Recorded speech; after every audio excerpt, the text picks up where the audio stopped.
I saw you click it on, you bastard. Hello? What? Are you talking to me? You ain't slick. I saw you start it. Well, I wasn't trying to hide it. Yeah, backpedal away.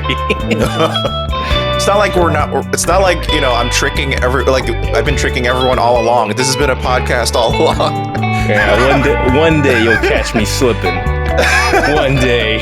Yeah, one day I Sarah better will watch be my like, back. "This is a podcast? You're recording one us?" of these days we'll get that drop where Dan's like, Koreans haven't invented nothing, dude. That already happened, dude. We already have that on recording. We're already Are you recording this?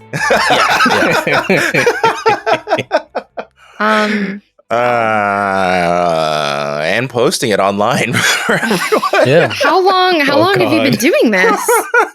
What, recording early? Yeah, recording posting it our for conversations and posting it. Oh my god. Oh my god. How many people have listened? Wow, this is a really invasion of privacy. Oh my god, thousands of downloads. Well, speaking of invasion of privacy, that's essentially what Future Imperfect was about. Hey. They invaded one alien boy invades Riker's brain. Yeah, one alien boy was an entire Facebook. Facebook stole all of his personal information. Facebook wishes they could do the amount of data mining this kid did on Riker. Yeah. It wasn't even really the kid. It was just his weirdo diorama that he was stuck in. Yeah, this general. What's his name? His name is balls. What's his name again? Barish? Yeah, Barash. Wait, was it Barash? Or AKA the most stereotypical alien that's ever been on Star Trek. Yeah. AKA Mac and me. He does look like. Well, he doesn't quite have his Mac and me energy. He has Mac and me energy. Yeah, he has Mac and me energy. Yeah. The feeling is very much. You could just superimpose Mac and me into it, and it would work just as fine. And in fact, he even had that voice. It's like, my name is Barash. Take me to your leader. Yeah. Riker's like, okay, I guess we'll take you with us. But if he just changed the name, he'd be like, yeah, my name is Mac and me. My name is Mac a probe from Uranus. Yeah. My last name is and me. My last name is McDonald. No, his first name is McDonald's. That's why he's Mac. Yeah. My first name is Ronald. Middle name Cheeseburger. Yeah. Have you met my sister, 23 and me? Wait, shit. It should have been 23. God damn it, Dan. This is a stupid bit. We're doing a really stupid bit. What is this podcast? We're Newbie What Star have you been Trek. posting online? It's been a really long time since I actually even introduced the podcast. So this is Newbie Star Trek, if you haven't guessed. We're here with Ricardo, Dan, and Sarah. To guess. Yeah, from our conversation so far, it's really difficult. Boy. Give it to a complete newbie of Newbie Star Trek, and they would never be able to guess that it's about Star Trek. What are they talking about? Yeah. And then I'm Marvin, and we're discussing episodes of Star Trek because Ricardo has never seen, and Sarah have never seen any episodes of TNG before. So we're going through all of it at once. And at this point, we've reached a point where Dan has not seen these episodes either. Yeah, so I became a newbie during. We should start a podcast called Newbie Swimmer. Very good. Very good. But this week we saw Future Imperfect. Jonathan Frakes on a roll this season. Last episode he directed. This episode's starring mostly him. Wait, he directed this one too? They named an episode after a verb tense. Yeah. I think it's like a play, because it's his future. I just appreciate that they named an episode after a verb tense. I like it. I like that. Okay, so he didn't direct this one. No, that would have been crazy. No, it's directed by Les Landau. That would have been a lot of work for him. Yeah, in front I was just and like, behind. wow, that's insane. That's like Sylvester Stallone levels of directing, where he has to. Is there an episode called Definitive? It's legitimately tiring. I remember seeing BTS of him on Rocky Balboa, and he's just running back and forth.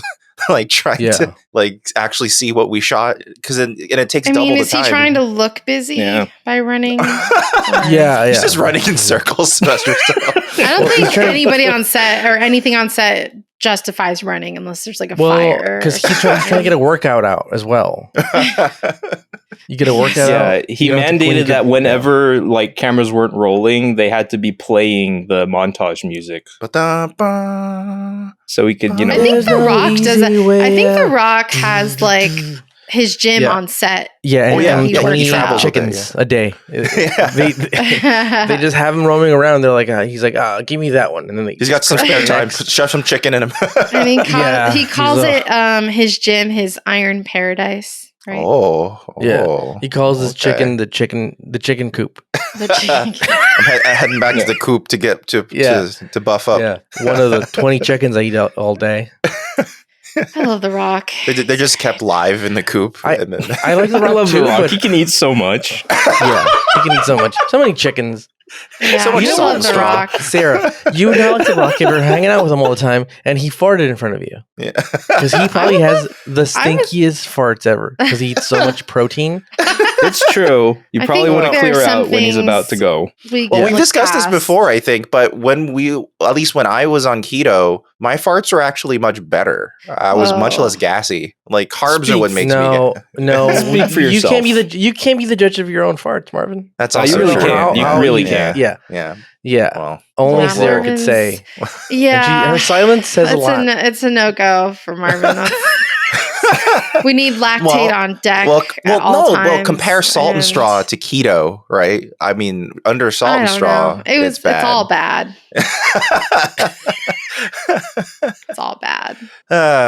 Anyway, Future Imperfect. We didn't first see this. It first aired on November 12th of 1990. Dan, let's do this. Let's go around the sun and go back in time. Wow. So back around that time of November 12th, well, a few days prior, as I always usually start, on the 8th of November, about 100,000 additional U.S. troops were sent to the Persian Gulf to join the 220,000 already stationed there. That's good. We like war. Yeah. Good.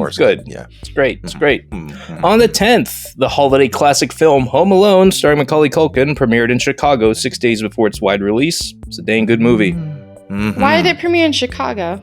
That's where the movie's set. Yeah, for one. It's Shermer, Illinois. Mm-hmm. Oh, was it just like a promo thing? They were like, "Yo, we're gonna do it where it's set." Also, what's his face? I think that's where John Hughes. It's where John Hughes grew up, isn't it? And he said, and he sets. That's where he lived. That's where he set all his movies. And I didn't know that. They weren't gonna premiere in Hollywood because he wouldn't. I think he was so big by then. He was really big by then that he didn't fly anywhere. He would just be like, the premieres come to me. I don't go to the premieres. Yeah. Sorry for everyone listening. I freaked out over a cat that is currently in Ricardo's video stream. And what's this cat's name? What's this one's name? Rigby. Yeah, she gets only Rigby. Yeah, Rigby. Oh my God. Is there an Eleanor? No Eleanor, just Rigby, and another one's Penny. All right, Penny. Oh, this one's good cute. names. Is this a? It's not a Russian blue, is it? Is it? Everyone it's gray. says that, but like this is a gutter cat. We found it in the gutter. Oh, she's so cute. She's no, so my adorable. mom found her mom and then just put it in her garage because she was a street cat. She was pregnant, and then she had the kittens, and this is one of the kittens. Oh, okay. She's so cute. I didn't know that's how that came about. I've never seen her jump up on your desk like that before. Well, my desk was tiny before, and now it's big. It loves to she's climb like up here. all over the place. Yeah. She's adorable. Sorry. Yeah. You got cat lovers up here in this podcast. It's true. Dan's the only one that doesn't have a cat. Also, he is a cat. He dresses up as a cat on the weekends. When he goes to get Del Taco. For the OnlyFans. Yeah, for the OnlyFans. It's the only way to keep me whole. Hashtag Catman. A lot of lore is being invented, and I can't even keep up with it. There's too much. It's compounding on itself. It's a black hole of lore. Yeah. Well, okay, I'll just toss out two other random quick things. Mariah Carey's back on top of the billboards with Love Takes Time, and also the box office was won that weekend, not by Home Alone because it was premiered, on its own. But the actual box office winner was Child's Play 2. Oh, just as Ricardo predicted. Yes, he did mention that earlier. I don't know if it was on recording. Chucky 2 and then Predator 2 later on in the month. Really? Okay. Yeah, so that's coming. Yeah, it's coming in the 2 weeks after. Well, Predator 2 just didn't do as well though, right? It was did okay. Yeah, well, you had Home Alone. That's true. Yeah, and then you had and it was starting with next weekend, it would dominate through next January. Yeah, that's true. It's hard to compete with Home Alone. And is it too early for horror stuff at this point? Horrors? What do you mean? Well, also back then, movies had slower rollouts. You know what I mean? It's not like massive every theater. I mean, at once right now. I mean, now, current day. now. Is it weird? No, Halloween stuff coming out. Do you think I'd say too early September. Still? No, it's the PSLs are coming out and stuff, and because you want them. Because nothing's really coming out in September. I mean, nothing of importance really. So you can roll horror movies out, and people keep watching them until. What's a good? What are we waiting for this October? What's a good one? So is there one that I just watched? Out? And it was okay. It was weirdly. Oh, now it's turning to a fucking movie review. But I watched this movie called The Invitation. The Invitation. The Invitation. Isn't that old? Isn't that came out last week? I think. Oh, or 2 weeks ago. 2 weeks ago. But it just recently came out, and for a PG-13 movie, vampire movie, it did pretty well. Oh, a PG-13 vampire movie. Okay. Yeah, I was surprised. They got away with a lot. They showed top boob. They showed PG-13, but I was surprised. I was like, whoa. Well, so there's a vampire girl going into a pool, and she's got huge boobs, and the shot's right above her, but you could see full boob and nipple, but it's from above, so you can't see the front of the boob. So I think the MPA was getting creative. They're like, we can't say anything. Well, she's swimming. Yeah. You don't see it's areola. It's from the top. We're not seeing full nip. It's nip, not imitatable. Yeah, it's probably similar for side, side boob, side nip thing. Yeah. Where that doesn't really count. We need full frontal male. That's not common. Well, you see a lot of that now in TV. I mean, not over the air, but you see a lot of HBO. What show was I watching where they did full frontal male recently? Damn it, what show was it? I haven't seen this, but I know there was a show. Fuck, what was it? The Bradley Cooper movie. What's it called? The Del Toro movie. Del Toro movie. Nightmare Alley. Oh, for that a show. split second, you see Bradley Cooper's dick. Yeah. Oh. Yeah. Is it in the water. him though, or it's in the body water. double? Yeah. It's in the water, Probably so I mean, it's him. It's just that there's waves of water, so you can't get a clear view. You know, you can't get a peep. You have to drop it in somewhere and edit. Yeah. I'm sure he was it's not clear. It's fine. It's a little. I wonder. PG-13 won't allow full frontal male. We've also been slowly moving the goalposts on what PG-13 really means. Well, anymore. only some people move the goalposts. Some people don't move the goalposts. If it's Spielberg, he can move the goalposts wherever he wants. Yeah, Spielberg can just ask the MPA, be like, just make it fine? Just disapprove it. It's fine. Yeah. Don't worry about it. But you know what else? There Will Be Blood they say fuck twice, and then that's an R. What? But yeah, but it really has nothing. I mean, there's some scenes of violence, yes, but I've seen more violent things on Spielberg movies, and he gets PG-13. I guess maybe they also take into account the context of it and how visceral it is, because a lot of Spielberg violence is kind of actiony, and it's Indiana Jones, very violent, but it's just it's a guy gets his face melted, dude. Yeah. They slap the PG on that. It feels like a cartoon, though. It feels like a cartoon face melting. Just some light parental guidance, not a big deal. Whereas, I mean, it's clear he was more wax than flesh. Yeah, and whereas, There Will Be Blood. That's not going to give anyone nightmares. A man is beaten to death, a bloody pulp, which is kind of a different feeling. Yeah, not only that, but look how it stains the image of bowling. Yeah, that's true. The bowling association stepped in. That's so unwholesome. Big bowling ball stepped in and was like, "How dare you get blood on our lanes? Stay in your lane." The bowling ball academy said, "Stay in your lane," says Brunswick. Wait, There Will Be Blood. That's the PTA.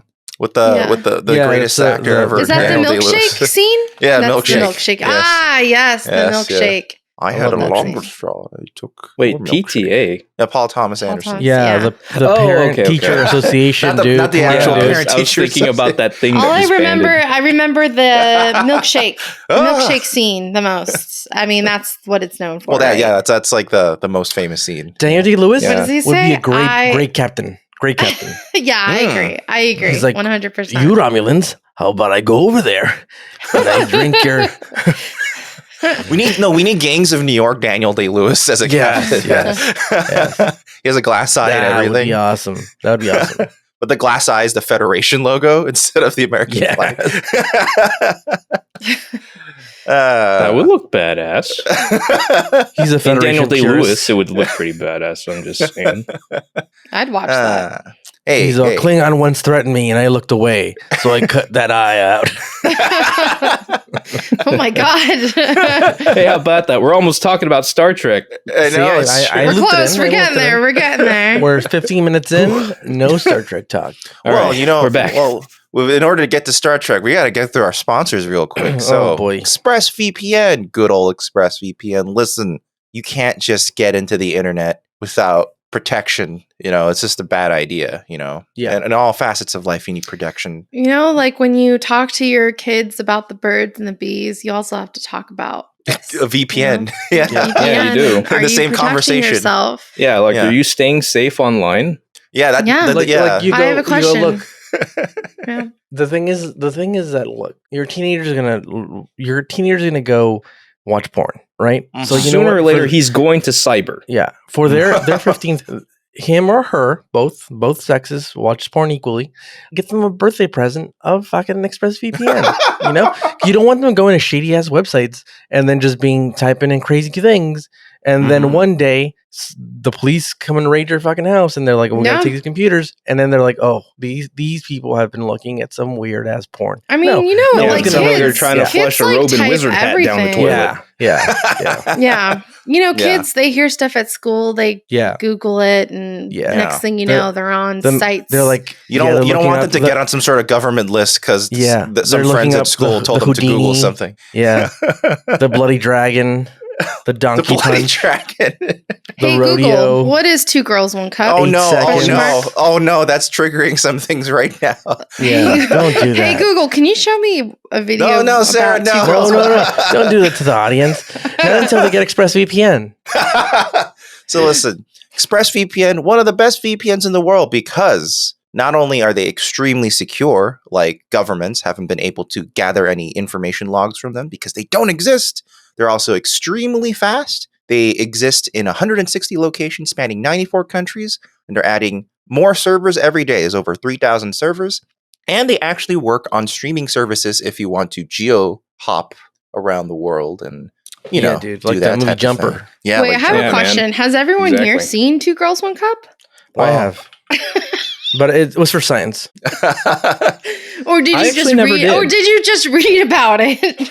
No, have you seen it versus read about it? Wait, if there's something on video, I would never read about it. I would just go to video. I mean, that is a fair approach. Yeah. No, I just never bothered. Was it shown to you involuntarily, or did you seek it out? No, I voluntarily seeked it out. I needed to see this. You just needed to get it over with. I have to see what the hype is all about here. Yeah. What's going on? Marvin, have you seen it? Yeah, I've seen it. Yeah. You don't have to do it like that, Marvin. I don't like that you did that. The people listening, he's like, he did the whole Seinfeld thing. He shrugged and he's like, And it's wait, involuntarily, or did you seek it out? No, we sought it out because we were. You sought it out. Who's we? Yeah. Don't try to act like you had a group of people. No, it's like high school friends. Yeah. Okay. And like Dan a computer lab.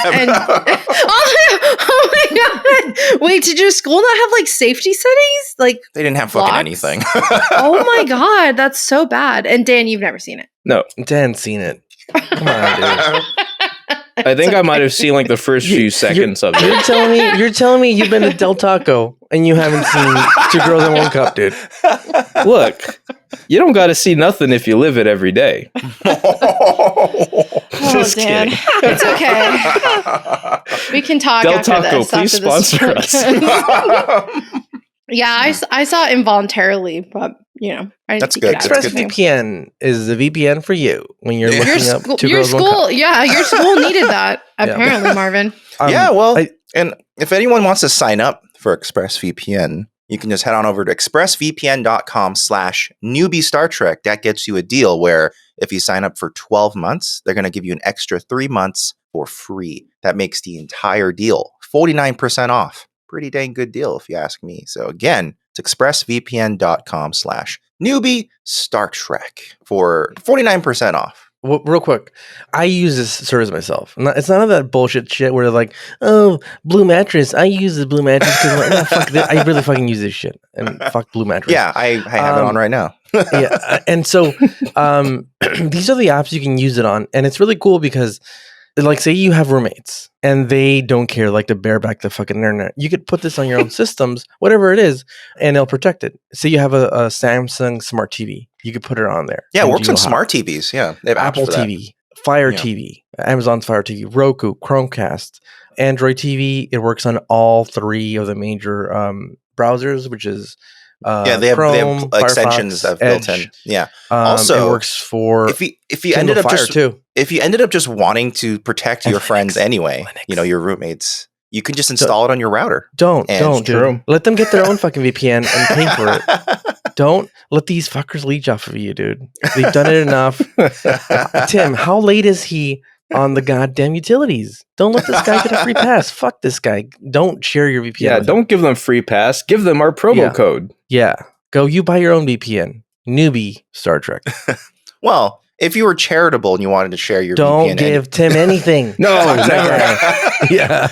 Well, if you were charitable, you could use it on up to 5 devices at once. Yeah. I mean, it is a pretty. Tell you this: if you have a family and you want to share it with your family, do it in 5 devices. But if you have roommates that are pieces of shit, fuck them, dude. Oh boy. All right. Well, you know who's not a piece of shit? Ricardo, could you please tell us what happened in this episode? According to her sister, she is. That's true. She fucking threw her under the bus, man. Yeah, man. And then she's like, "There was no there were no rape gangs. A rapist? No. She's just like, why would that doesn't make any sense? Yeah. It turns out the planet was actually pretty cool. She just didn't like her family. That would be an awful retcon. Yeah. All right. So this episode's pretty cool until the end. Again, a lot of these episodes have been like really good, and you're like, oh man, this is interesting. You know what's the worst part? I blame my brain. I blame my own imagination. No, I don't blame you. Actually, I don't like Disney. This ending either. I blame Walt Disney for being an anti-Semitic bastard. So the episode starts off and they're getting some sort of fucking thing and they're looking for an Uber to take. Well, they were told to like check out this area. Romulans might be here. Just hang out. But it's apparently an easygoing mission. So. Yeah, it's easy. And if you do find Romulans, Uber them. Yeah. So whatever it is, the mission is not important. So easy that there's only like 2 people on the bridge. Everyone else is at Riker's party. Except Data. His birthday party, and he shows off his trumpet. He attempts to play Misty on his trombone. Trombone. Is it a trombone? It's a trombone. Yeah, Sorry. It's trombone. If you have ExpressVPN, look up Rusty Trombone when you have your ExpressVPN on and see what happens. Anyway, so he's playing the trombone and he's having a ball. He's laughing, and then he blows out the candles, and they're like, "What did you wish for, Will?" And then he gives him a look like, "You know what I wish for." A foursome with the harp lady. or you know what that he doesn't have to wish for it because he could just go to the people don't need to make wishes anymore room. They can just go to the holodeck. Just go to the danger room. Just go to the danger room and have your sex fantasy. This moment seemed genuine, and like when they all laugh, it seems like they're not acting, like they're actually having fun. Yeah, I noticed that too. It felt more real than most interactions. By this point, they're all friends, genuinely, like the whole cast. But I feel like they rolled into it, and he kept doing outtakes where they're like, "What did you wish for, Will?" And he's like, "I wish for to see your titties," and then everyone laughs because it was early. He turns to Deanna and he's like, "She's hoping she'll improv," and then sexism is not a thing in the 90s. Also, his cake is like bizarrely wide and flat, and like this weird. It's a sheet cake. It's a party sheet cake. I guess it's a futuristic cake, dude. The futuristic all sheet the layers cake. are thin good. Yeah, like a traditional office sheet cake is just long. It's just big and wide. How old is Riker? Do we know?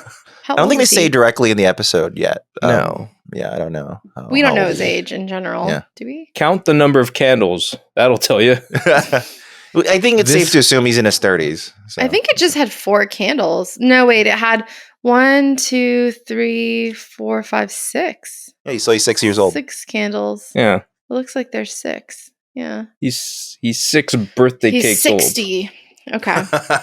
Perfect. So you could tell like there's some tomfoolery going around on that set, and there's this extra that is very like he's having a moment. I just shared a picture. And my god! Yes. Yeah, I love that guy. He's giving hot looks. Oh yeah. He's like Data. Whenever you're ready, I'm here. You know. What I love is that it feels like he cut off like more time with Data just to say his line, because Data begins, or like while he's walking with Picard to the door, he's like observing how people like are obsessed with birthdays even though they can't remember them. And usually someone else has like a line to say back. It's like, well, it's, just a quirk of human nature, Data, something like that. But no, instead he just gets cut off by this guy. Like, everybody shut up. I have a line to say. I like how he's standing and he just turns his head, but not his body, kind of like this, and says the line. Yeah. Well, he was like an elevated extra. So he was probably like, oh man, this is my time to shine. Extra. Yeah. I mean, that's a term, I think. I think that's actually the term, yeah. Yeah, he looks good. And so they're like, hey, there's a weird thing happening here. And they're like, it's scanning weird or something. And they realize something's scanning them. And they're like, what the fuck? What's scanning us? So, of course, there shouldn't be anything scanning here because everything should be dead here. So, yeah. So he's like, oh, something's gone awry here. Let's take a look at this shit. And then they're like, you know what? It's my first officer's birthday. He's my number one of the most valuable people around. Yeah. I'm going to send him out on a fucking way. On his birthday. On his birthday. Definitely no one could ever cover for him. Yeah. You couldn't send 10 of the other people that are behind Riker. It seems really intentional because, as he's leaving to do the away mission, Picard turns to him and he says, hey, by the way, happy birthday. As if like his present to Riker is like, I hope you die on this mission. Or something like that. Yeah. But doesn't Riker like away missions? Maybe that's why he's just like, maybe he fucking loves it. Yeah, maybe he's like, I thought that's what his thing is. He Riker's loves always away looking missions. For a space lady to he's like, oh man, I hope there's some ship into. That's how that kid could have kept Riker on the planet. Just surround him with women. Yeah. Like, how did he not pick up on that stuff with the neural scanning? I know, dude. I don't know. I don't know. Like come up with like 20 to 30 women that he's never met that are just like hot, and they're like, they want Riker. And then if he wouldn't leave, he'd be like, well, I could be gone for a couple years, Yeah, that's fine. Yeah, I'm all right. But no, they meet him a deadbeat dad. So they go down to the planet. It's Geordi, him, and Worf, and it's a fucking weed planet because they immediately start coughing. We can't take it. Quote unquote methane. Yeah, it's a fucking indica planet, dude. Calm down, dude. Just take a deep breath and drink lots of water. They've never smoked before, apparently. No. That's actually what's happening. They're actually like getting really high, really fast. That's why Geordi's like, we don't have long. Yeah. Riker even imagined the little alien. He was just so high. He's having fucking high dreams. Oh my gosh. He's just having when Riker passes out from all the fumes. It's like, dude, you've just been like couch locked for 2 hours. You've been in your quarters this whole time. Yeah. You woke up for a bit and you asked for tacos, and then you went back to sleep. You asked the replicator for some real strong shit, and this is what happened. So they start coughing, and then Riker kind of like passes out. And then he wakes up and he's like Mr. Fantastic. He's got the white on the sides. He's like Mr. Fantastic and Polly Walnuts rolled into one. And he's like, hey, T, what's going on? It's not a great look on his beard. They kind of just smudged some white on. The hair though looks good. He would have been a good Mr. Fantastic. Yeah. The hair looks good. Great, Mr. Fantastic. Yeah, he could have been. Easily. I like how everyone see. This is what I preferred to just make people older. Why can't they just do this versus other? I think this is the first time they've tried to target 16 years, though, which is like a little more in between or people iffy. Don't get that old. I know, but it's just like it's a small enough number where they were finally forced to be like, well, we can't just turn them into fucking monsters this time. They can't become ghouls. Yeah, it's only 16 years. It can't be that much this time. Yeah, for the women, they're just 20, like, oh yeah. Yes. Just the women, they're just like, don't put makeup on them and just I know. Accentuate their wrinkles. Actually, you know what? Deanna looks younger here than she does regularly to me. Yeah, well, they don't have any like heavy eye makeup on her. She looks more natural. I think that's why. Yeah, definitely. Because usually she has like eyeshadow and like eyeliner and stuff. Same with Beverly too. And then a lot of like blush. You're right. They put a lot of blush on her. Yeah. And I think it's because they're just making them more natural, which I guess by early 90s standards means they're older. And so he wakes up, and then Beverly takes him to the sick bay. And for the first thing I think is, fuck, she's gonna kill him. She's gonna kill him. But he wakes up, and he's like, "Hey, brace yourself." And he's like, "What?" And he's like, "You've been Flight of the Navigator." and he's like, "What do you mean?" He's like, "Yeah." He's like, "You went. You've been Rip Van Winkle, my friend." And he's like, "What do you mean?" He's like, it's been 16 years. That movie in a long time. They call him Captain. Like, you don't remember the Pee Wee Herman ship?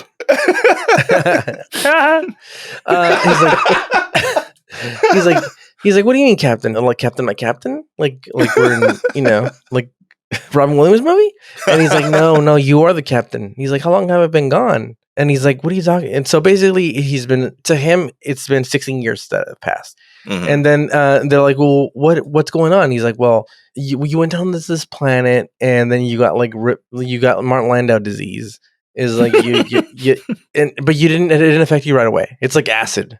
He's like, yeah, crucially, he didn't actually like go to sleep or anything. He actually got to live those whole 16 years, but he just forgot the 16 years. Yeah, he was high. That's why. And so they're like, "So you lived 16 years, and then just recently this thing hit you, and you went to a coma, and you had a high fever. We think it's COVID, but no one wants to believe me here." And we think now you have the Flight of the Navigators syndrome. And he's like, "Shit, dude, 16 years, that's a long time." And he's like, "Well, what the fuck did I miss, dude?" And he's like, "Well, you're a captain, dude." And he's like, "What the fuck?" And then he's like, "Have I been probed in the butt?" And they're like, no, you're good, dude. You passed your colon exam with flying colors, dude. Except we made you lose 16 years. Yeah. And that'd be the worst colonoscopy you'd ever have. You wake up, it's like, your colon's all clear, but something went wrong. You lost 16 years of your life. You know what? That's a great plot, dude. Sarah, cut this out of the podcast. I'm going to use this plot point. Seriously. That is a great funny comedy bit.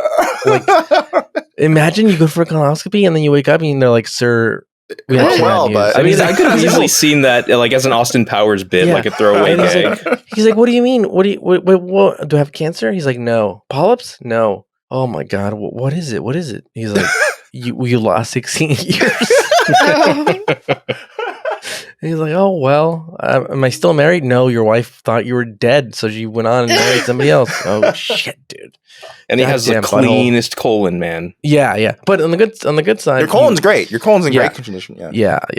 I'm saying that the new husband has a cleaner colon than he did. And it turns out to be just like Castaway, but with a colon instead of Wilson. Colon away. Yeah, colon away. And so he's walking around the halls and he's like, "God damn, things have changed, huh?" And I don't like the tone of his voice when he saw the Wharfian. What are they called? Klingons. Klingons, yes. Yeah, he's just like, ugh, who are he's like, he's like, things have changed, huh? And it sounded a little racist, right? Yeah, that's definitely racist. Yeah, a little bit. Yeah. Like I didn't like it. A little bit. There goes the neighborhood energy, yeah. Worf is his one Klingon friend that proves that he's not racist, and then everything else. But one more Klingon shows up, and he's like, "Oh boy, dude, they're letting anybody use the neighborhood." They're everywhere. They're taking over. Apparently, we just let them on and let them work for us. Next thing we know, fucking part of Southern Utah, all over every corner. Serving Gawk and Gawk, sorry, that's what it is. Yeah, no, parts of Southern Utah too. They'll serve the fucking everywhere. What is it called? Gawk? Gawk. That's Gawk. Gawk. Trucks in every corner. Got trucks. What did Picard say that one time? He said there's about that planet, the thugs. And, this is nothing more than the acts of urban thugs. Urban thugs. Urban thugs everywhere. Riker's like, we just let urban thugs on this Enterprise ship, I guess. Yeah. And then horrible. And then he goes to the bridge, and because they go, you should go to your quarters and rest, bro. And he's like, no, I'll get my memories back on the bridge because that's where I belong. That's where I fuck. and he goes to the bridge, and he's like, Geordi. And Geordi turns around and has no visor on. He's like, Geordi. He turns it so far his gun. He's like, Geordi, they took your visor. They took your visor, Lieutenant Dan. And he's like, where the fuck's your visor, man? And he's like, I haven't used the visor in since Reagan was president, dude. You know what's the lame part though is that this actual solution he mentions where they cloned him new eyes. That is a suggestion that Dr. Pulaski actually offered him in season 2. It's true, and they just never went for it. He's like, you know what? I don't trust you. You're the new doctor. I don't trust you. You're probably a nurse, for all I know. And then he's looking around and fucking Worf has a big old scar, dude, like Scarface. And then Data's his number 2. And they got a fucking what are these dudes called? Romulan. Ferengi, yeah, Ferengi. Ferengi. Wesley became a Ferengi. Damn it. Yeah, Wesley became a Ferengi. Yeah, he had his transformation procedure and became a Ferengi. And there's no mention of Wesley in this episode at all. Really. Yeah. Well, it just shows you how much Riker hates him. He doesn't have any memories of him. Data looks really odd in red, by the way. I think he doesn't look quite right. Yeah, he does look really weird in red. Yeah, I don't know why. It just doesn't look right. I don't know. And then a goddamn fucking Romulan ship appears. And then Riker's like, fucking red alert, dude. Let's blow these bastards out of the fucking air, dude. And fire at will. No. Immediately. Yeah. He's like, shoot this ship, dude. And they're like, no, calm down. And then fucking FaceTime appears, and it's fucking Shakespearean fucking Luc Picard. Yeah, he's got like a Three Musketeers facial hair. Yeah. Going on. What's his name? Definitely. Tomahawk? Well, he doesn't show up quite yet. Tomahawk doesn't show up quite yet. Sorry. Tomahawk. I thought that was him. Yeah. Never mind. And he's an admiral. Picard's an admiral, dude. And guess who's next to him? Okay, yeah. A very svelte and very young looking fucking what's her name? Deanna Troy. Yes. Yeah, dude. Yes, that's who we're talking about. Okay, but you forget her name dude. At like the perfect time to like throw me for a loop. I get got every single time. It's like, how did you forget again now? Right here. It's not a bit. 4 seasons in. I know it's not. And so Deanna's like, "What's up, dude?" And then Riker's like, "Oh, damn, that's fucking interesting." And he's like, well, what happened? He's like, don't worry, I'll explain it to you later. And it's like, we have all the time in the world. Explain to me now.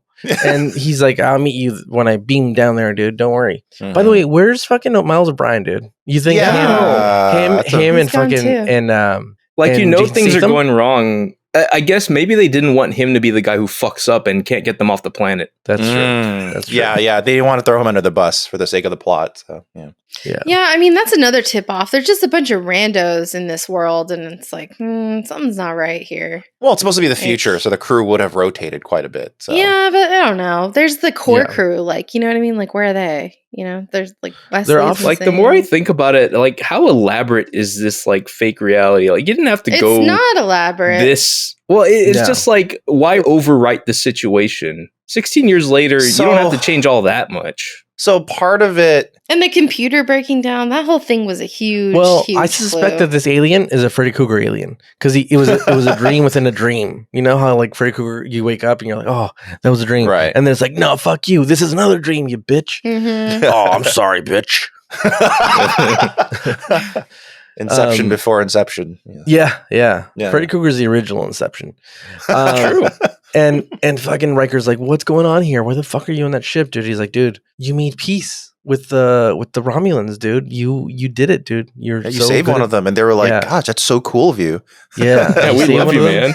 Yeah, it was granted it was a female Romulan, and you then fucked her, but you saved her. But you fucked her well, and they liked it. She went off to tell everybody, like, this is a great lover. Humans are great lovers. You got a medal. And then they made me a Shakespearean captain, admiral. And they gave me a musketeer sword. And so basically he has to like broker this final deal with the Romulans and stuff. And he's like, all right. And he's like, but I'm missing 16 years. I'm not. He keeps saying like, dude, mentally, I'm not well, dude. Don't put me in, coach. Yeah. But he's like, no, we got to put you in, dude. It has to be you for some reason. Yeah, dude. You're the best closer in the biz, dude. And so they're like, well, just go rest for a bit and we'll handle this. And then he's talking to Deanna and she's like, yeah, I had to take this good job offer. That's why I had to leave. And I'm with, I went with Picard, blah, blah, blah. And then she's like, you should go to your quarters. And then he goes to the quarters and then there's some kid playing a trumpet. Trombone. Horrible. If this is any clue on Riker's genes, his whole family line is fucking horrible at fucking instruments. You never, even when he's trying to play something good, he sucks. Yeah. So he's playing the old rusty trombone, and he's like, "Who the fuck is this kid?" And he's like, "Oh, that's your son." He's like, "My son? What the fuck's going on here, dude?" And he's like, "Oh yeah, it's your son, Jean-Luc." Yeah, that's weird. I think I don't like that. It's named. That is weird. The first thing I thought was they had a kid. They fucked. Oh, like and then they had a kid. And Riker. Yeah. Riker, I thought Picard is the father, the other father. I thought like, it got really progressive. I love it, dude. Like they became a gay couple, and this is the kid that they decided. Yeah. And my thought was like they both jizzed into a cup, and then they went to They just kind of spliced. So it's actually Jean-Luc Jr. Actually. Yeah. But no, this guy's his kid, and he sucks at fucking the trumpet. And his name's like Tim or some bullshit name. He's like, why didn't you tell me this? And he's like, what is his name? I don't remember. Is it John? What the fuck is his John name? John Connor or something like that. What? Whose name? Oh, it's Jean-Luc. Oh my god, of course. We were just talking about this. I know. I just don't know. I was confusing you by calling him something different every second. I was just like, wait, I don't remember this kid's name now. Is it Jean-Luc? We just said his name and then we forgot. And I had a whole discussion about it. Yeah, and then we're like, wait, and then I forgot his name, and I was Not like, all of us what is forgot. his name? No, we were confused by who you were talking about afterward. Sarah incepted me with the idea that I didn't know. It was all a ploy. Yeah. And so this guy's like, he's like, hey, what's up, dude? Apparently I'm your dad. And he's like, who the fuck's the mom? And then she's like, she died 2 years ago. You know? Also, they intentionally did not tell him ahead of time he has a son. Yeah. And they were like, well, ambushing you with this is a tactic. Yeah. To see if you'll remember. Yeah, and his son acts really like oh, you don't know you're my dad. Oh well. He just walks away. I think the idea is that the son has been prepped. Yeah. That one day your dad is gonna walk in and he's not gonna know who you are. And that's kind of like their explanation for the son being like, he just has very little. I guess today's that day. He's just a very little emotional response at all to what's going on. Like, he does. I mean, he doesn't seem to care at all very much. He's like, oh, you don't know. I guess he's just like a hard luck case. He's like, look, mom died 2 years ago. Yeah. Dad lost memory. Dad doesn't know who I am. Yeah. It's just me and this way life goes. And then I found the way he was like shifting his eyes around. I was like kind of believing that he was that there was more going on in his head than he was acting out. I don't know that I was picking up on more. And then this bastard fucking Tomahawk, and I don't like this guy. You guys know I don't like this guy because this guy sucks. was a one-armed man, dude. He's a one-armed man. He was fucking The Fugitive, and so I was like, "Fuck this guy." Tomahawk sucks ass, dude. Apparently, he really hated being in this episode because in every other because we hated him. Well, because apparently in every other episode he's only been on screen, and he said like that's how I feel comfortable acting in Star Trek. But he said once they made me like walk around, he felt like very uncomfortable. He's like, I don't want this gig anymore. Yeah, and by his own admission, he felt unsupported apparently. What? And I think it's just that he's used to movie directing, where a director works really close with you and be like, okay, you're gonna do this, and your motivation is this, and you do this, right? But I think especially really fast shooting TNG, they're like, all right, get in your set, get on your mark, and let's go. He felt unsupported, really. Okay. Yeah. This guy's a fool. And I noticed that he's got two hands in this fucking scene.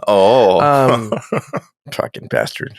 And their outfits always look terrible. Well, his outfit is like he's got like it's like these huge shoulders, right? Like these. It always looks like they're wearing like oversized. A suit jacket backwards. Yeah. It feels like they just tailored. They tailored the suit from the Munsters. Yeah, exactly. And so this dude's like, hey, we're gonna finish this deal. We love it. It's great. It's gonna be good for us, them, for you humans, everybody. Just give us the position of the fucking stupid base number 23. This very important base. You see, it was the position. He's like, give us the movie, the number 23 with Jim Carrey. Goddamn cat, dude. See, it's fucking shit, dude. Oh, she's so cute. Oh, and so he's like, I need a sidebar. He's called Sidebar, and he's like, this is bullshit, dude. We don't like this guy, dude. And he's like, no, he's our friend. Remember the last time he tried to like destroy our ship and then turn it into a trophy to put in the Romulan capital? And then like it's like a lot has changed, Riker. Deanna's like, oh, it's fine, don't worry. Yeah, but she laughs it off. She's like, oh my god, that was so long ago. Oh, Riker, you idiot. Yeah. And so he's like parlay. And so his kid has a broken leg or some bullshit or an arm, and he's playing fucking ninjutsu or whatever the fucking I hate this sequence. The game that his dad plays with him. What is it called? Parisi Squares. Parisi Squares. Yeah. So this scene was actually added because the episode was too short. So they added this dumb random scene. What I hate so much about it is that Riker is called to the sick bay urgently, and then when he gets her, it's like, what? He just broke his wrist. It's fine. Yeah, and then she's already almost fixed it. Like it's urgent. If Beverly's operating, it's urgent, dude. That might be the last time you see your kid. So it makes sense. Luckily, the nurse took over. The other doctor took over. Yeah. So. I mean, the logic is sound. Like, you want to say your goodbyes if Beverly's. You want to get there fast enough to prevent Beverly from doing anything. Yeah. It's like, fine, Beverly. It's like, Captain Riker, I'm treating your son. You better come down here. and so he goes with his son back to their quarters, and he's like, my dad was a deadbeat. I'm gonna try not to be a fool like that. I'm gonna hang out with you. I'm gonna take you fishing. And he's like, we always go fishing, dude. And he's like, all right. And he's like, and he tries to look up pictures of his wife, and he can't access. He's having a bunch of computer issues. He's probably wasn't using a VPN. Yeah, he just got fucking. That's a big red flag. The crew members keep saying like, "Oh, the computer's been having troubles, Geordi's." Yeah, and then they blame Geordi. He's like, "Why are you taking so damn long, Geordi?" You know, like everything's off. Geordi, like everything's you off. Piece of shit, dude. You're good. Your fucking good eyes are shit, dude. Your clone eyes. And so it's a huge red flag for sure. Yeah. And then the kid's like, "Oh," he pulls up a video of the mom, and then boom. There's a couple little subtle things. Like one thing was that like Riker looks off screen for a bit, and he's like, "What the fuck is that? Why am I looking off screen?" And then another thing is that his wife is fucking Manuela, or what's her name? They call her Minuet. Minuet. Yeah. Okay. And Manuela. Minuta. Minuta. She's the girl that he had the sex thing with. Yeah, from our favorite season 1 episode 1100. Yeah, the one that they were gonna finger cuff. Him. And so he remembers her because she was down to fuck both of them, dude. Oh yeah. And so he remembers for him, her, she was a perfect lady. Yeah. Yeah. And he goes to the fucking bridge and he's like, Jordy, goddamn your fucking eyes. Why isn't this fixed, dude? And he's like, oh, now there's 60 hours. And he's 60 hours. You'd be doing it in 4. Dude, you need to get your fucking visor on, you piece of shit. Another red flag. and then he's like, Data, what's a positive times a negative? What does it equal, dude? And he's like, I don't know, dude. He's like, fuck you. You didn't watch Stand and Deliver. Fucking the Data I know did. And you can't do calculus fast enough. Yeah. He's like, what's 9 times 3? 1, 2, 3, 27. He starts doing finger math, dude. Oh my god! and Data's like, I don't know. He's like, you never seen Stand and Deliver, you fucking idiot. You're the wrong fucking Data, dude. And he's like, Data I know watch Stand and Deliver all the time. Yeah, he loves Edward James almost. Yeah. He's like, Worf, where'd you get that scar? He's like, in a battle. He's like, wrong answer, dude. You should have said eating pussy, just like fucking Scarface. Just like the opening of Scarface, your favorite fucking movie. And he gets them all in movie quotes, dude. I'm embellishing this, but it's kind of in the ballpark. It's pretty accurate. Yeah, that's close enough. Yeah. And then Picard shows up and he's like, hey, you gotta calm down, dude. And he's like, shut the fuck up, Picard. Oh my god, I love when he goes off on everyone. Yeah. When he starts telling everyone to shut the fuck up and like, you shut up. Like close your mouth and stop talking. I love it. I love it. It was such a good moment. I'm here to chew gum and kick all your asses, and I'm all out of gum. And then everything disappears, and Tomahawk with his lame jacket, his Munsters jacket, and he's in a holodeck, but he's in a weird holodeck because there's like people viewing inside, and I'm like, oof, if he had tried to fuck somebody else, they would have seen him just fucking the air. Which would have been really weird. They're like, he's butt naked right now, Captain. Yeah, he's fucking something, dude. And so he goes and Tomahawk's like, yeah, sorry, dude. We needed the location of base 23 and this bullshit, blah, blah. And he's like, well, you're going to have to, you're going to have to fucking kill me because I'm going to tell you shit, dude, because you're a piece of shit. You said you had one arm, but now you have 2. Your shoulder pads are too high. I don't like you. Get out of here, you piece of shit. And so he's like, well, maybe you'll change your tone if we show you this. And they take him to the kid that played his son in the holodeck thing. And then it gets really confusing because that's where it gets weird. So this is my real kid? And he's like, no, you figure it out. We'll put you in this room and you can start figuring out why we have a child. They just leave and they're like, no. And they just like leave. Yeah. And then the kid is like, oh, follow me. He's like Newt from fucking Aliens. He's like, oh, follow me. I've been surviving all these years and all these fucking bastards by hiding. So he takes him to this thing and he's like, let's just hide together, man, forever. Well, what happens is Tomahawk comes back really angry and anxious, and he goes, I need to know where the outpost is now. And then he's like, enough time has passed. 2 minutes have passed. Yeah, it's been 2 minutes. And then 2 minutes is plenty. I need to know where it is. The kid beats the shit out of one of them. Riker kicks shit out of another one, and they fucking escape. That's sketch. One punch and they're both down. They're fucking strong, these guys. Yeah. So they go into the vents just like aliens, and they go and tie the vent closed with string, and that'll prevent them from coming with a paper clip. Yeah, it's for so some reason they couldn't get in. Yeah, where do you even have that stuff? I don't understand how he strung it through fast enough. That doesn't make any sense. But and so he's like, "Hey, Tomahawk killed my family in my town, and I'm here alone, and he kidnapped me and all this shit." And then Riker's like, fuck you, kid. You Ethan Hawke looking motherfucker. What's going on here, you piece of shit? And he's like, oh, no, don't worry about it. And he takes down the hologram. And so it was a dream with him. It was a Freddy Krueger dream. Well, he learns because he referred to Tomahawk as Ambassador Tomahawk. Yeah. And the only time Tomahawk has ever been referred to as an ambassador was in the fake holodeck. Mm-hmm. Gotcha. That's how it finds out. Fuck these guys. You know instantly, oh, this is fake. This is another fucking dream. And he's like, what's wrong with you fucking piece of shit? And he's like, I'm alone. I'm just lonely, dude. I've been here forever. I got these hologram balls. Which, by the way, why didn't they take them? They're like, this is better. That's what I was saying to Sarah. It doesn't kill you. Why not? Improve your own holodeck technology using these balls. Yeah, why not? Yeah, using 3 seashells.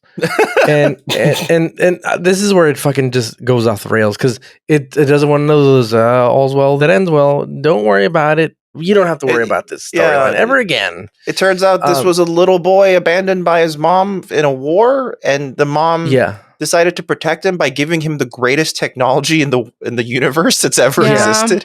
And he's like, but you know what? Let me leave it here. Want to go up with you? God damn it! This explanation sucks so hard. Yeah. And then he drops the human form, and he's like, glip glop, glip, Mac and me, and he's like, I'll return you back to your time, just like Flight of the Navigator. But he's like, he never went back in time, dude, or went forward. He's like, it's fine. And then they transport back to the Enterprise, and it's all, we're done. Don't worry about this. It's fine. The kid's fine. We just dropped him off in some weird planet, and those futuristic space balls that have technology beyond our dreams. We just left them down there. Don't worry about it. If someone else ever discovers them, it'll be fine. They'll think they're tripping on balls and shit. And it turns out they'll probably lose like 20 years down there in that cave when they could have just turned them off or disabled them or taken them with them. So sorry, go ahead. Oh, okay. Well, so this script was another pitch script. So this was actually pitched by 2 guys named J. Larry Carroll and David Bennett Karen. Mm-hmm. And their version of the script only included the reveal that it was the Romulans all along. So they, in the writer's room, added this second deception with Barash. And one writer was like, hear me out. He's like, dude, we're like 20 pages too short, dude. He's like, 1, we got to see him Beverly and the broken arm. Done. That's like 5 pages, dude. Yeah. He's like, good. He's like, but we need another 15. What do we do? He's like, have you guys seen a movie called Nightmare on Elm Street? He's like, yeah, we can Freddy Krueger the shit out of this dude. Like, what do you mean? He's like, a dream within a dream. Huh? Yeah. And they're like, fucking soul, dude. That's sweet. That's at least 15 pages. Done. It's just not a great, and to me, this is not a, I think Sarah kind of liked it, right? Sarah, you kind of liked it. It was okay until the alien guy turned into his true form, and then I was like, It was comical. Well, I was kind of like, I kind of don't want him anymore. Now he's this ugly alien. Let's not take this boy anymore. I don't know. It's like, yeah. I don't know what we're gonna do. You want to wash dishes and what? What do you want to do? Like, I'm not sure what we're gonna have you do on the Enterprise. He doesn't have to do. He's a child. He doesn't have to do labor when he's on the Enterprise. Is that a child? Do you know if that he chose to be a child form? But he claimed he's a child. Yeah, he claimed. I don't know. What's that? Could be a priest running from his parish because he touched other fucking aliens. I mean, we're all somebody's child. Yeah, that's true. We're all children in some way. I mean, it was just, it was fine. Yeah, I liked it. Definitely, I don't know. It was okay. It was cool to have like the dream within a dream, but then nothing really happened after that. But I wonder if this alien Barash will come back. Mm-hmm. Well, we'll see. Is that a secret? We shall. Are we going to see him washing dishes in 10 Forward or whatever it's called? In the they back, just have him as a background character. Yeah, we just see him serving drinks. It's just his costume just becomes another one of the costumes you see walking around the Enterprise. Yeah, no, actually, that would be really great. To be honest, like that's a great idea. He just like becomes an extra in the background. You're like, oh, there's Barash, and you're like, hey, Barash, and then like that's it. And then that would be kind of cool to have like a shape-shifting Easter egg extra that's always wearing the same thing, but is never the same person or like character. Yeah, that'd be kind of neat. This episode reminds me of a deep thought by Jack Handy where he's like, if you ever find out that what you're watching is a play within a play, strap in and get ready for the ride of your life. I mean, I did like that it was a Riker-centric episode. Riker finally gets a chance to do something of substance. And I think, it is an interesting idea to postulate what the future is. It's just that it's a shame that like, it turns out to be really low stakes because it's weird that a lot of the male actors on this show are having so many like daddy son I didn't know I had a son episode.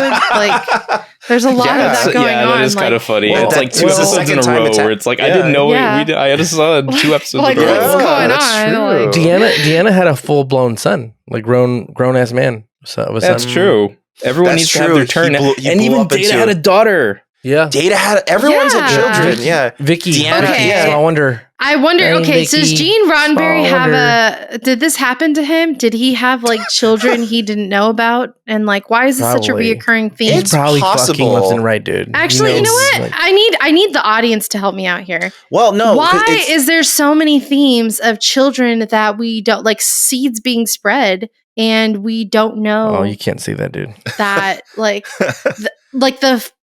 they don't know that they exist. Like, well, we had Worf, we had this. Like, it's an open secret that Gene Roddenberry himself was a very prolific swinger. So it's possible. Yeah. So maybe this is like his guilt. Maybe he's feeling that he could have had kids elsewhere. Yeah, and he just doesn't know that they exist, because that also happens with like Data also has, I guess it's not he doesn't know about his brother, but like, there's like the estranged other Data. But he has a daddy issue as well. Yeah, like there's a lot of daddy-son issues and like daddy not knowing parent about issues. son. Like Loaxon or Deanna has lots of problems. There's her mom. She also became a mom. Wesley has, Wesley but very and notably, dynamic. father and son. There's a lot of father and son. More, I think, father and son. Yeah, but I feel like that might just be a symptom of like underrepresentation of women in general, though. That's also true. Yeah, it is like a mainly male cast where the stories tend to be written for the men. But then, like, why so many sons? Men tend to think about sons. Having sons versus having daughters. Really? Do you guys think about legacy. Sons instead of? Oh fuck no! Daughters? No, but no. I mean, like back then, it was like, I'm gonna have a son, play ball with him, old sport, that type of thing. So well, yeah, like the old antiquated idea of like legacy and progeny and blah blah blah. I can't leave my business to a girl. Yeah, dude. Who's gonna take over your Del Taco empire? She'll ruin everything. She'll give the customers what they want. Yeah, she won't give them diarrhea. Del Taco, please sponsor us. It's called Del Taco, not De La Taco. This is another like heavy theme that we've encountered in Star Trek. It's like a being creates fake reality. Yeah. Yeah. That's another big one. There's so many of these stories. Yeah, there's a lot of But to be fair, I did enjoy this ride. Like, it's great. It felt kind of like Perchance to Dream or For the Man Who Has Everything from DCAU. The first half is fantastic. Yeah, where you're just watching a character deal with. Basically, he wasn't brought into the time skip, and he has to deal with the consequences of the time skip, and it's fun. Yeah, I liked it except the first the last 30 minutes. So I'm gonna give it a 7.5. Yeah, I'm some similar. I'll probably give it like an 8. Oh my god, dude. I'm in 8 territory too because I like everything else enough. Like the ending doesn't sour it enough to get it below 8 for me. Yeah, it's not like so like with what was the last one we saw? Reunion. The ending was just like a little bit of the ending was a little, but it's still fine. This one, it's like kind of ruins the whole thing retroactively a bit. It turns out it's just weird. Well, you mean the second dream? Yeah, it kind of ruins the whole thing retroactively. It makes it even worse. So you've been okay with one dream? I would have been okay. Probably would have been stronger. Yeah, and I think that's how the original script was written. It was not with the kid turning out to have been the whole thing all along. Yeah, like I think the issue with the kid, probably under scrutiny, like I didn't actually analyze the show entirely to be sure of this, but it feels like the kid is too aware of things that the machine did for Riker.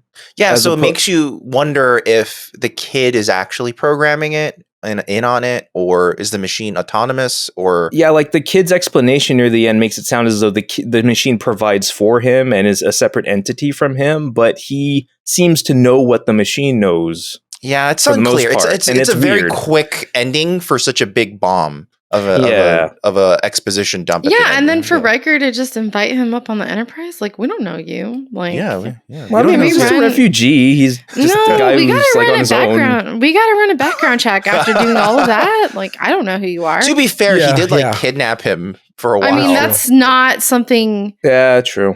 To be taken lightly. We would not give Wesley this much leeway if he did something like this. No way. It's true.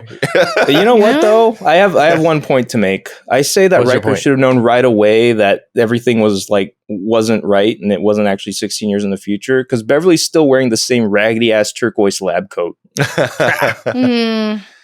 were a lot of red flags, honestly, that he should have noticed right away. To be honest, they didn't do as much of the future is different as like yesterday's Enterprise did, where it's like they really rechanged everything. No, the future looked shitty. Everything was broken, and it looked like it was like old. Everything was like not working, and like like everyone just looked old and aged. It actually looked like the past, like the way the set was dressed. Like it looked very like.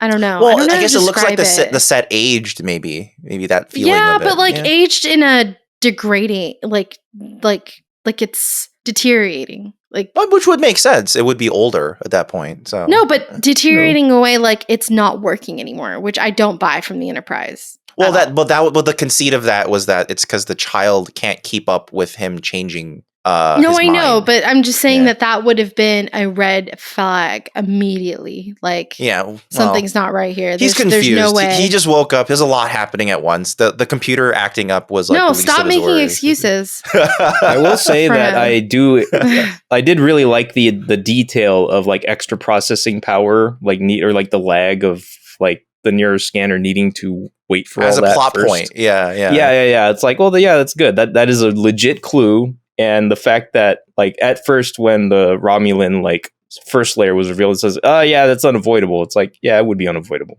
That's good. Sarah didn't score. What's your score? I'd probably give it a 7.5 too. Okay. Well. All right. 7. It was 7.5, 8 range all around. I feel like this could have been a potential 9-10 if it wasn't for the way it ended. Because there's a lot of interesting stuff happening. I just don't think it panned out super well. But yeah, I think it's always like a fun novelty when a show shows you like a potential future where, just things progressed in a direction. You just get to see what that's like. Yeah. All right. Well, anyway, everybody, that was Future Imperfect. Ha ha ha. Get it? And also, it was another episode of Newbie Star Trek.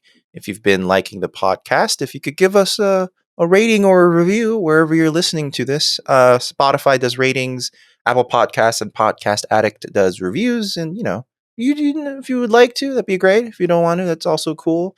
And also, we're doing our promo swap thing again this week. Just like last week, it's Babylon 5 for the first time. So here's their promo. Hey, Brent, have you ever seen Babylon 5 before? Babylon 5? Mean that show from the 90s? Yep. No. You want to watch it for the first time? Let's do it. Babylon 5 for the first time, not a Star Trek podcast. We are two veteran Star Trek podcasters watching Babylon 5 for the first time.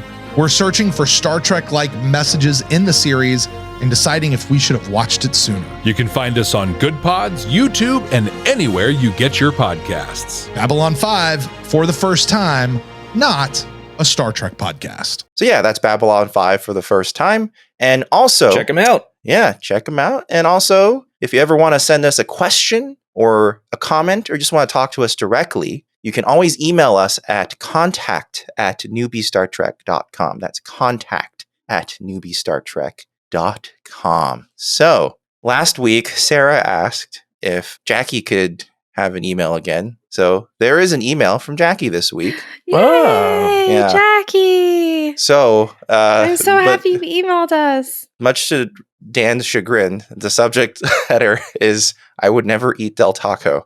Yes. Oh my God, Jackie, we need to hang out. Let's go to Taco Bell together, please. Not to be threatening or anything, but where do you live, Jackie?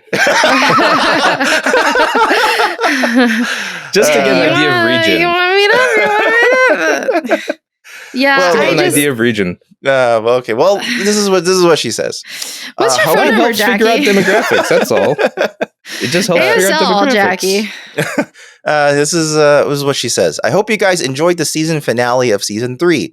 The Borg was always the most terrifying concept to me because you are aware the whole time, like parasites.